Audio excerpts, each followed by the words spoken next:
దాదాపు 6 ఏళ్ల తర్వాత అక్రమాస్తుల కేసుపై మాజీ ముఖ్యమంత్రి జగన్మోహన్ రెడ్డి నాంపల్లి కోర్టుకు హాజరవుతున్నారు. ఇక ఆ పరిణామాలు ఏ విధంగా ఉండబోతున్నాయి?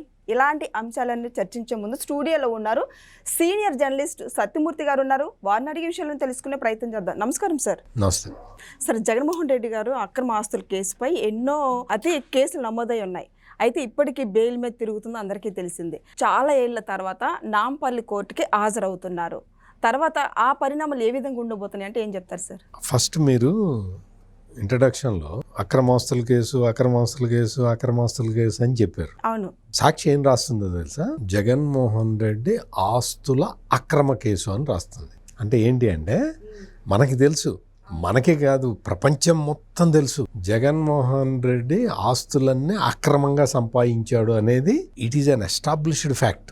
అంటే న్యాయస్థానాల్లో నిర్ధారణ కాలేదు కానీ దాదాపుగా ప్రజలందరికీ తెలిసిన నగ్న సత్యం ఇది.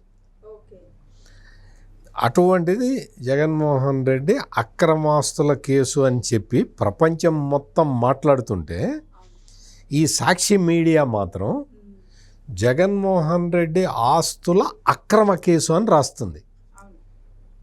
అంటే ఏంటి? జగన్మోహన్ రెడ్డికి ఆస్తులు ఉన్నట్టు ఆ ఆస్తుల మీద పెట్టిన కేసు అక్రమంగా పెట్టినట్టు రాస్తారు. ఇది వాళ్ళ స్పెషాలిటీ అన్నమాట. అంటే ఇటు పదాన్ని అటు మార్చడం ద్వారా ఒక ఆస్తులు జగన్మోహన్ రెడ్డి 1,00,000 కోట్లు సంపాదించాడు అనే నిజాన్ని అబద్ధంగా చేయటానికి సాక్షి మీడియా అసలు మొత్తం విశ్వ ప్రయత్నం చేస్తూ ఉంటుంది. జగన్మోహన్ రెడ్డి ఆస్తులన్నీ అక్రమమే ఖచ్చితంగా. ఎందుకు అంటే జగన్మోహన్ రెడ్డి వాళ్ళ నాన్న వైఎస్ రాజశేఖర్ రెడ్డి ఇంకా ఎలక్షన్లలో పోటీ చేయటానికి కానీ రాజకీయాల్లో కొనసాగటానికి కానీ నా దగ్గర డబ్బులన్నీ అయిపోయినాయి, కాంగ్రెస్ పార్టీనేమో పదవి ఇవ్వట్లేదు, ఏ పదవి ఇవ్వట్లేదు,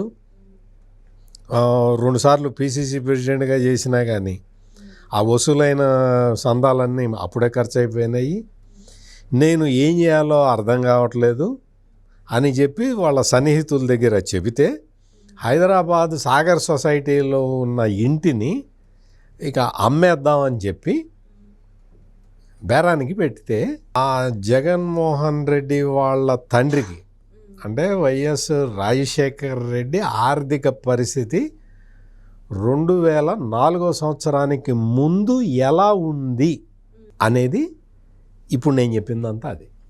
అంటే ఉండే ఇల్లుని హైదరాబాదులో సాగర్ సొసైటీలో ఉన్న ఇంటిని కూడా అమ్మేద్దాం అనుకునే ఆర్థిక పరిస్థితి ఉంది.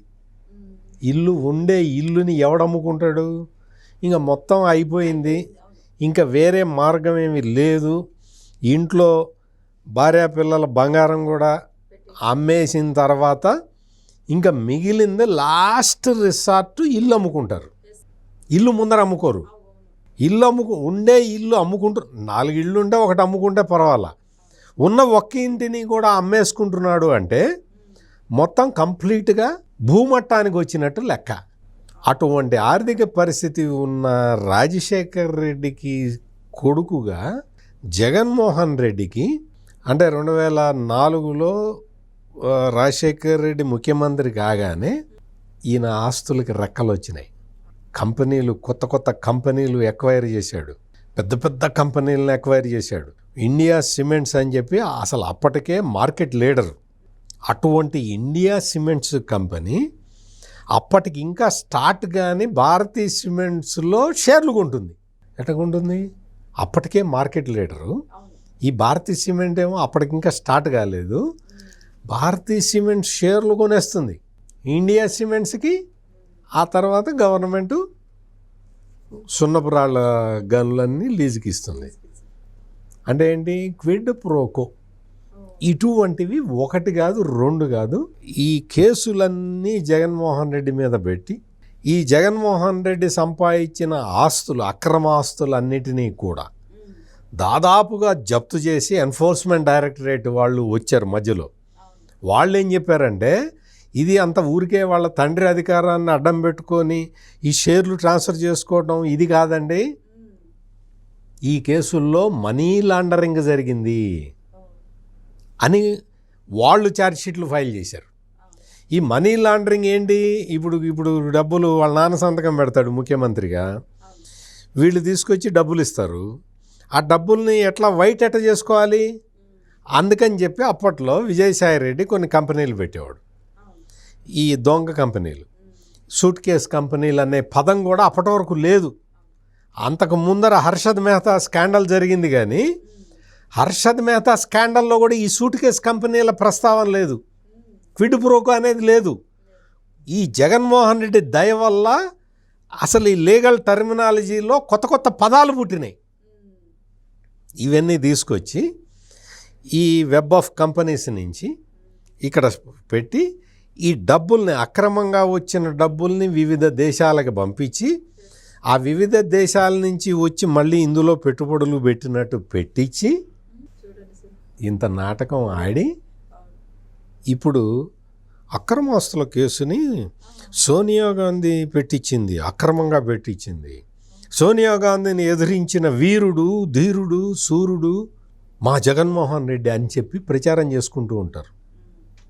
సోనియా గాంధీ పెట్టించిందా? సోనియా గాంధీ పెట్టించిందా అన్న విషయం అప్పట్లో బాగా ప్రచారం చేశారు. ఎప్పుడైతే ఆంధ్రాలో కాంగ్రెస్ మాయమైపోయిందో, అంటే రాష్ట్ర విభజన తర్వాత కాంగ్రెస్ పార్టీ మాయమైంది, ఆవిరైపోయింది, అదృశ్యం అయిపోయింది. దాంతో ఏం మొదలుపెట్టారు?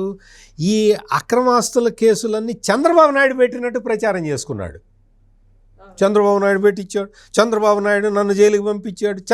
ఇంకా అప్పుడు సోనియా గాంధీ పేరు చెప్పడానికి వీలు లేదు కదా, కాంగ్రెస్ పార్టీ లేదు అక్కడ, ఆంధ్రాలో కాంగ్రెస్ పార్టీ లేదు. కాబట్టి చంద్రబాబు నాయుడు పెట్టించాడు, చంద్రబాబు నాయుడు పెట్టించాడు, చంద్రబాబు నాయుడు పెట్టించాడు అని చెప్పుకుంటూ తిరిగాడు. అంటే వీళ్ళ అక్రమాలు, అన్యాయాలు ఇవన్నీ కూడా అప్పుడు సిబిఐ జాయింట్ డైరెక్టర్గా లక్ష్మీనారాయణ ఉండేవాడు. ఆ లక్ష్మీనారాయణ మొత్తం ఇదే పని మీద ఉండేవాడు. మొత్తం కేసులన్నీ తీసుకొచ్చి మొత్తం అన్ని సాక్ష్యాలు, ఆధారాలతో సహా ఒక ట్రక్కులోడు డాక్యుమెంట్లు సాక్ష్యాలుగా పెట్టాడు. అంత చేస్తే 16 నెలల పాటు ఈ అక్రమాస్తుల ఓనర్కి బెయిల్ కూడా రాలే. అటువంటి జగన్మోహన్ రెడ్డి ఈ రాష్ట్రానికి ముఖ్యమంత్రి అయిపోయి మళ్ళీ ఇంక ఎంత కొల్లగొట్టాడో ఇవన్నీ చూస్తున్నాం కదా. అక్రమ మద్యం కేసులు, ఆ కేసులు, ఈ కేసులు. ఈ కూటమి ప్రభుత్వం ఏంటి అంటే మనం చట్ట ప్రకారం వెళ్దాం, న్యాయబద్ధంగా వెళ్దాం, మనం లేదు రాజధర్మాన్ని పాటించాలి, మనం అన్యాయంగా వాళ్ళ మీద కేసులు పెట్టించకూడదు, వాళ్ళని కక్ష సాధింపుగా అరెస్టు చేయకూడదు, ఏదైనా సరే రాజధర్మం ఉండాలి అన్న ఒక నియమ నిబంధన పెట్టుకొని సిద్ధాంత ప్రకారం పోతున్నది. కాబట్టి జగన్మోహన్ రెడ్డి ఇంకా బయట తిరుగుతున్నాడు, లేకపోతే లోపల ఉండాల్సిన వాడు. ఇప్పుడు ఏంటి అంటే ఈయన అప్పుడు లండన్ వెళ్ళాడు కదా, లండన్ తడతడకి లండన్ వెళ్తుంటాడు. ఈయన కూతుర్లు అక్కడ ఉన్నారని చెప్పి అదొక బేతాళ కథ. కూతుర్ల దగ్గరికి వెళ్ళటం, కూతుర్లతోటి మేము మాట్లాడుతున్నాము, మేము వెళ్తామని చెప్పి చెప్పటం. అధికారంలో ఉన్నప్పుడైతే ఇక్కడి నుంచి మొదలయ్యి హైదరాబాద్ వెళ్ళి హైదరాబాదులో వాళ్ళ మిస్సెస్ని ఎక్కించుకొని అక్కడి నుంచి మధ్యలో ఎక్కడో ఆగి, ఆ తర్వాత మళ్ళీ ఇంకో చోట ఆగి అక్కడి నుంచి చివరికి లండన్ పోయి కూతుళ్ళని కలుస్తాడు అనమాట. స్పెషల్ ఫ్లైట్, ప్రత్యేక విమానం, ఈయన కోసం ప్రత్యేక విమానం, ప్రజల డబ్బులే కదా. ఎప్పుడైతే అధికారం ఓడగొట్టారో ప్రజలు, అప్పుడు మామూలుగా మళ్ళా టికెట్ కొనుక్కొని పోతున్నాడు. ఆ టికెట్ కొనుక్కొని పోవటానికి కూడా నువ్వు ఎన్నిసార్లు అన్నా అన్నిసార్లు నువ్వు కోర్టు పర్మిషన్ తీసుకోవాలి, కోర్టుకి చెప్పి పోవాలి. మొన్న లాస్ట్ టైం వెళ్ళినప్పుడు కోర్టు చెప్పింది, ఏంది తరతడకి నువ్వు లండన్ గిండన్ అంటావు, నువ్వు లండన్ నుంచి రాగానే కోర్టుకి అటెండ్ కావాలని చెప్పి అడిగింది. కోర్టుకి అటెండ్ కాకుండా తప్పించుకోవటానికి రకరకాల కారణాలు చెప్పాడు ఈ జగన్మోహన్ రెడ్డి. వాయిదాలు వేసుకుంటూ వస్తుంది. లేదు నేను చాలా బిజీగా ఉంటా, రకరకాలుగా చెప్పాడు. చెబితే కోర్టులో సిబిఐ వాళ్ళు వాదించారు. ఇతను ఇట్టగే చెప్తుంటాడు, ఈసారి మాత్రం రావాల్సిందే అని సిబిఐ గట్టిగా పట్టుకొని కూర్చునేసరికి జగన్మోహన్ రెడ్డి ఫైల్ చేసిన పిటిషన్ని విత్డ్రా చేసుకున్నాడు. అంటే నేను రాలేను, నేను చాలా బిజీగా ఉన్నాను, నేను మాజీ ముఖ్యమంత్రిని, వీడియో కాన్ఫరెన్స్ కాల్ ద్వారా నేను పులివెందుల ఎమ్మెల్యేని, అది ఇది రకరకాలు రాసి పెట్టుకున్నాడు.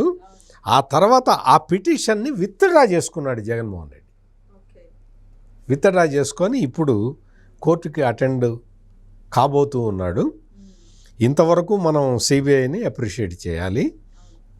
కాకపోతే ఇప్పుడు సిబిఐ కోర్టు జడ్జి గారు కొంచెం జాగ్రత్తగా ఉండాల్సిన అవసరం ఉంది. ఎందుకు అంటే జగన్మోహన్ రెడ్డి ఓ టైం ఇచ్చాడు. Jaganmohan Reddy tour program release చేశాడు. ఆ టూర్ ప్రోగ్రాంలో జగన్మోహన్ రెడ్డి కోర్టుకి టైం ఇచ్చాడు, సిబిఐ న్యాయమూర్తికి టైం ఇచ్చాడు, సిబిఐ న్యాయస్థానానికి టైం ఫిక్స్ చేశాడు. ఈ టైం లోపల నన్ను పిలవండి అని ఫిక్స్ చేశాడు. టైం ఫిక్స్ చేస్తున్నాడు. సిబిఐ కోర్టు జడ్జి దీన్ని పరిగణలోకి తీసుకోవాలి. నువ్వు పిలిస్తే బలానా రోజు వస్తాను అంటే రావాలి. కోర్టుకి కండిషన్లు పెడుతున్నాడు.